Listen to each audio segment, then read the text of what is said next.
Dare I say it, we've tended to do things and not look after them. And now it's caught up with us.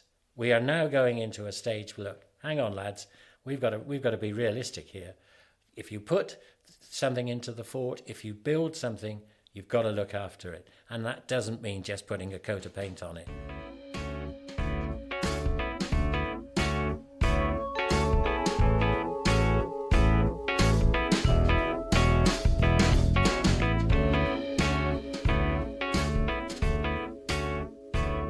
That was Hugh Raymond, the man behind a new £100 million strategy to rebuild Jersey's sports facilities over the next decade.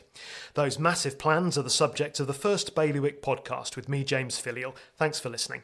Every Friday we'll be publishing an in-depth look at a big story which has hit the headlines that week, taking you behind the scenes, sieving the detail, sussing out what matters and chewing over how it fits into our lives. We're told by the government that 49% of adults and 81% of kids don't meet the WHO guidelines for physical activity. But this new vision will apparently transform us into one of the most physically active populations in the world. Quite a statement. Yesterday, the government published a major plan to totally rebuild our sports facilities over the next 10 years, spreading the love over town, the west and the east, with, probably, new centres on the waterfront, Llanelli, Springfield, Oakfield and Le Rocquier. The price tag, a cool £100 million, and it means Fort Regent will need to be reinvented for conferences, events and concerts, but not for sport. The plans also include a 2,500 seat stadium, we just don't know where.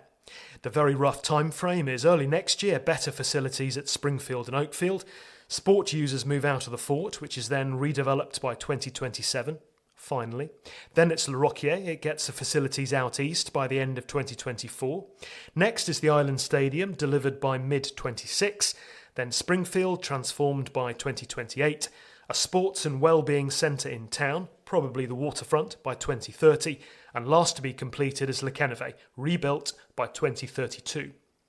So where's the money coming from, and what does all that mean for your particular sport or activity? The man with the answers, we hope, is Deputy Hugh Raymond. He's the politician leading the plans, and he joins me, suitably distanced and masked, in the Bailiwick studios. Deputy Raymond, welcome. Given the amount the government's going to have to spend to recover from COVID, on the hospital, on the new government HQ, where are we finding £100 million? The £100 million had come out over 10 years, and they were working it out on £10 million a year. And believe it or not, I asked the same questions. I mean, you've only got to look at the hospital and everything else that's going on, the new building for the office block and all this sort of thing. And I said, where does sport figure in this? But what I was discovering was that it's not going to be £100 what we would call government money. I have to say I've been very encouraged by the number of people that have been in touch with me with regards to have you thought about doing it this way?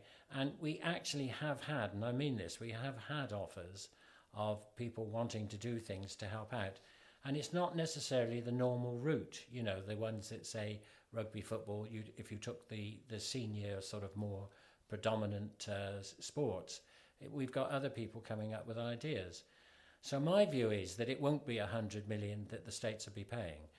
It'll be part of, and we've also got to make sure that we use the facilities in the best way, which means that sometimes we'll be charging, sometimes we won't, and therefore there's going to be an income that way. The other good thing, which has really made my life so much easier, and one of the things that I was quite excited about, and I've got to say this, was that there was money already in the budget. So it was already government approved that we would move on certain aspects of some of the work that needed doing facility-wise. And there was also the idea of the fiscal policy review, which meant that there were sports and the government had put in physical applications for money. I have to say, fingers crossed, that is looking good, which means that as far as I'm concerned, which I keep saying, we can start now. In other words, we can start looking at planning permissions and start now. So the cash, or the initial cash, is available. It's not something we've got to wait for. And we're not looking for a sum of £100 million in total. That's a number which will be spread out over the period, and it's not cash which the island has to find. No, absolutely assured of that. And as I said, the first 2 or 3 years, you're going to see applications going in where we've got the money available to go ahead and do certain things now. There's one other statistic in the document which was interesting. The aim is to increase our physical activity by 10%. So if you put those two numbers together, an increase in 10% and a price tag of 100 million, there seems like there's a gap there. Surely we can do more than 10%. Well, hopefully I can. Hopefully we can. But the only thing that always worries me about something like this, if you were running a business, you can set a 10-year plan. And the people that run the business tend to be the same people in the business that run it. The problem is with politicians, civil servants are here to stay, politicians come and go. So I take the view that you've got to make sure that the people that take over from me and then take over from them have got the same idea. And hopefully we can put that into writing and make sure it looks good. Are you looking for the private sector to help with this? Yes, I'm very much a commercial person. My own background from the UK was that we relied heavily, even 20, 30 years ago, on investment from outside sources. And from what I can see, the island is ideal for people to put money into these type of things. One of the examples I can give, and make no bones about it, and you'll probably listen to the podcast, and that is that we've had an offer from somebody in the East who would like to put something up, which would include indoor facilities for gymnastics and that sort of thing. And I said, what do you want from the government? Nothing. He said, all I want is planning permission, and I'll do it. You can put all the caveats on there that it can only be used for sporting issues or whatever, but we've had an offer of that. We've had an offer also, dare I say it, from the West as well. And as you know, Thrive is an independent organisation.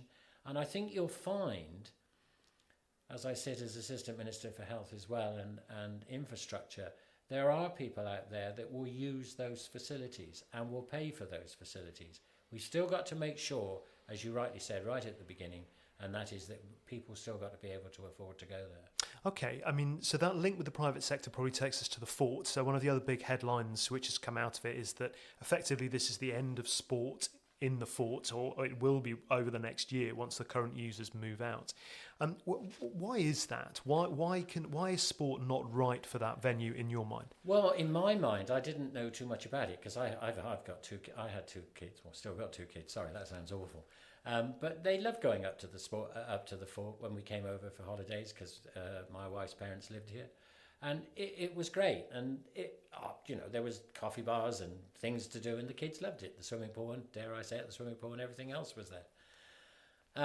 But the thing that comes out is that they did have a survey, and I'm going to go back, and I've got to go back, which wasn't made clear yesterday, but this decision was made after the Fit for Fitness, I'll get it right, the 2013-2015 review.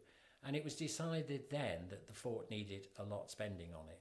And if it was going to be used for sporting facilities, and the way sport was developing, a rifle range in a fort, five-a-side football, it somehow, it didn't really fit. And the other thing was that it needed looking after. I smiled recently yesterday morning when Len started, the Constable of St Clement started saying about, 1988-89, when there was a report about that we should be thinking of moving sport out of the fort. And here we are 33 years later talking about it. So going back to the question though, I just think that the fort can be used in better ways, and I'll say something positive about that, because I will be making an announcement about the fort. We've had quite a bit of interest in the fort as to what we can do. So we're talking about conferences, events and concerts? Absolutely, James. I live in Trinity. The big event up there, which always goes to RJNHS, it's Canvas, but there is no place that you can put.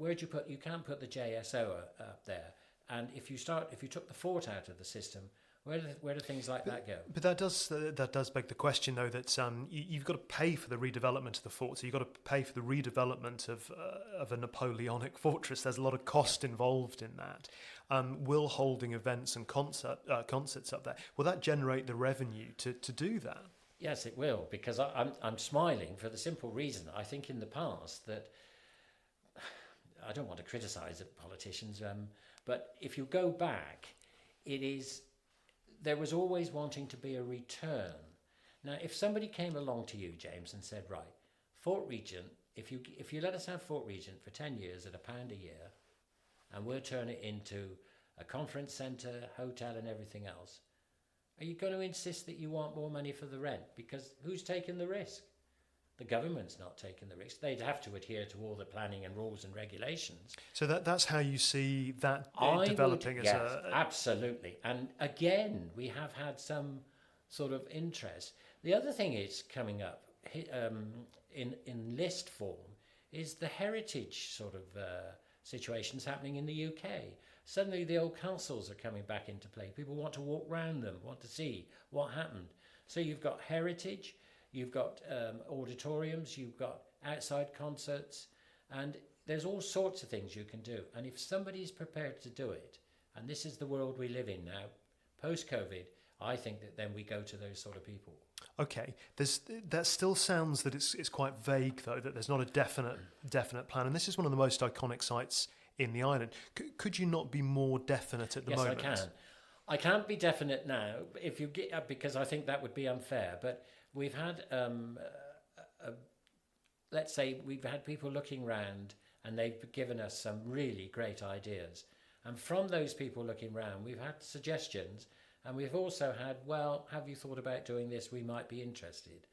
I mean, okay, we've got the old days of when we had lifts coming up from wherever and across the top, and we still get those people. We still get people talking about that. But on the other hand, we've had encouraging news, and I wouldn't say this if we hadn't. And the one good thing I will say about this government at the present time, they have allowed me in to listen to the conversations that have been going on. I know we use outside people, and I know that always comes as a grumble that we're using outside people, but to get people interested in something like the fort, we have to use outside people. We have to use their knowledge to know who to go to. All right, let's move on to one of the other big statements from the strategy, which was the development of the Island Stadium, the 2.5-seater Island Stadium. So where's that going to go? Well, first of all, I said it was going to go to St. Peter's because I thought that was the only place it was going to go. But again, here, it's not necessarily St. Peter's. I appreciate the rugby clubs there. We've got Springfield. But the biggest problem with Springfield automatically becomes where do you park cars and all this sort of thing. It's right in the centre of town. But we don't want to lose the green space at all. There's a risk this becomes another hospital, though, right? Another where... Oh, yeah, without any doubt. I mean... Having sitting on the hospital POG board as well, that I fully appreciate that. What I've tried to do, and I would love, is to keep them separate. The hospital will always take preference. Health, education and housing will always take preference over sport. It will always take preference over somebody coming to play a musical brass band there or whatever. We're never going to win that one. So therefore, we have to look outside the system. And I think sometimes we've not been commercial enough in looking at the business route. And I think this does come down to the political situation that we have in every country. But the Island Stadium will be for football and for rugby, but not netball? No, because I can honestly say now that as far as we're concerned, we're about to put in a planning application in the next 2 or 3 months for the new indoor netball programme, of which we will be indoors. We've spoken to Linda Andrews from Netball. She's been very keen on it. I think there was a misleading situation in the paperwork that said Kennervay. That was the old story, and I've got to put that out because it was going to Kennervay on the original plans, but it's now going to Oakfield, and we will put in an application soon to be able to do that. Okay, so and we have the money. So that's where the Jets are going. Yeah. Okay. Yeah. So you think, as far as you're concerned, netball then, because it's from 2023 that they need a new home, and that's going to be Oakfield. Well, I'm going to stick my neck out because we're going Easter 22 next year. The one thing that I'm controlled by, and which to some degree does help me a little, the one thing I am controlled by is planning. I mean, whatever we do build-wise is planning. With regards to Springfield, we're lucky there because everything's going to go indoors, so we don't need planning. But Oakfield and Le Rocquier does need planning. Just an observation with this. It sounds like there's a lot of moving parts that you're trying to coordinate all these different sports with all these different requirements, mixing the politics, mixing the planning, mixing the funding. Do you worry this is not really going to happen? And I don't mean that as a criticism. I mean it because there's so many moving parts. It's quite hard to control. No, but I totally agree again. But this is where we come down to the problem that it's run politically and probably civil service-wise. Because if you run a business, you've got to make sure it shows a profit at the end of the day.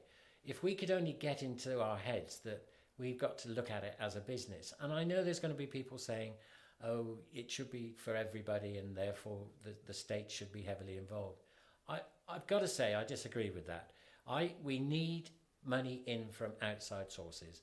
And to put all those parts together, you also need people that are going to run through it with 10 years. And that's why I'm hoping that we can look at a plan that whichever politician takes over from me or who takes over from them, they will run it through. And it's that sort of situation that I want to see positively going forward. Tell me about then. There's a phrase in this document about a lack of confidence, I think is the way they phrase it, in the government's ability to address the island's facilities. So one of the jobs for you, one of the jobs for your successors, is creating trust, creating engagement. How are you going to do that? How do you address that? The trust and engagement comes from one single route, and that is that if you provide a facility, let's take the example of a house. If you don't look after your house, it goes into disrepair. Dare I say it, we've tended to do things and not look after them, and now it's caught up with us. We are now going into a stage, look, hang on lads, we've got to be realistic here. If you put something into the fort, if you build something, you've got to look after it. And that doesn't mean just putting a coat of paint on it. And I think if you look at the last 20, 30 years of what we've built and what we've done, we've just put a coat of paint on it. I mean, it's like Overdale, dare I say it. There's buildings up there that have been empty for years. And yet we could have done something with it. And, you know, we tend to, we just assume something's going to come up and it's going to be okay. But it's not going to happen anymore. I think those days are gone. I think we have to look after the infrastructures that we got. We've got to make sure we build on them. And also, one of the other things which is important with sport, you have to keep up with what's going on with sport worldwide and European-wide to be able to compete with everybody in the marketplace. So what are the next steps? So we're sitting here in March 2021. What do Islanders see first? Well, they're going to see first that the movement out of Fort Regent, and I have made that statement that nobody's going to move out unless they've got somewhere to go. Somewhere decent to go. Somewhere decent to go. Oh, yes, and that's the other thing that I wanted to make absolutely clear, which I made clear yesterday, is that we're not building... Oh, that's another thing about the island. I'm probably going to get really criticised for this, but they tend to put things up temporarily. And I'm saying, look, if we're going to spend money, I'd rather spend a little bit more and make sure it becomes permanent, not temporarily. So that's why that we've taken the whole picture of Le Roquier as a complete aside, said to education, this is what we'd like to do. What do you want to do? And let's go forward on that basis. We're doing exactly the same with Oakfield and the facilities up there. We also have, which I've found, facilities that we perhaps don't use or we don't use regularly. And these places have got to be used. And I think with the COVID situation, again, which is in the report, the number of people that are walking and cycling and all this sort of thing, let's pull it all together. It's going to be difficult. It is ambitious. I've made no bones about it. But there is so much that we can gain from it. And I think that the general population will gain from it as well. How certain are you that it's going to happen? Put it on a percentage scale. 10%, 90%, that plan you've published will happen. Well, I'm going to stick my neck out and say 70, 75%. I mean, I just feel, in a lot of cases, I was on Cheltenham Borough Council, and it's rather odd because we'd come up with an idea, but we never had the money to do it. I mean, dare I say it, and I wouldn't want to get into too much conversation, it's like the skate park. We had the money for the skate park at Kennervay, so why didn't we just build it? But we discuss it. You know where I'm coming from. We've got the money. We have money in the government plan. It looks like we are going to get some more money, the fiscal amounts paid that we've applied for. It's going to happen. And you will see it happening because, as I said, Nobody's moving out of that fort until they're going to somewhere permanently. And there is no question that, as I've had a long conversation with Linda this morning and last week, she's excited as well. And she's been very good. But you've got to go back in the sense that ever since I came back, I sort of came back to retire, I think. But all I've done is sport. And, I mean, we threw away £100,000 tournaments up at Les Ormes for tennis. Now, okay, it was expensive to put on, but what actually did it bring to Jersey? The name was spread everywhere, and we lose it. We did the same with golf, didn't we, in the 1990s? For 30,000, we could have kept the Masters here. We tend to grab things, get it, and then let it go. We've got to change our mind. We've got to change our views and go down. And as I say, some people don't like the word. I'm sure some of my left-wing politicians will say, well, commercialism, that's playing into the hands of everybody, but we can't do it on our own. There's no question. What are you worried about with this? What am I worried about? I suppose I'm worried about that the wrong people get hold of what we're trying to do. I mean, we're not looking for knighthoods. We're just looking to make sure that the people in Jersey, if you want to come and play netball here, if you want to come and play bowls here, it's a lovely place to come to. It doesn't matter what the sport is. It's like speaking to Lucy at archery. They don't have 2,000 members, but they have a few members. But people would love to come here. Fencing, all the sports that we've got, if you've got the facilities, people will come here. If they come here, they'll spend money, they'll stay in hotels, and the economy will thrive. But you've got to keep pushing it. And sometimes I think we forget what we've got. Deputy Raymond, thanks for your time. That was Hugh Raymond, the man with the plan for sport, and this was the Bailiwick Podcast. The title track was Shift My Weight by Luno. If you enjoyed it, I know it's a pain, but please like and share, it all helps. And remember, you can hit bailiwickexpress.com to stay right up to date with whatever is happening in Jersey. You can find us online, on social, on email and on internet radio. Thanks for listening. More next Friday with me, James Filial, and the team here at Bailiwick Express.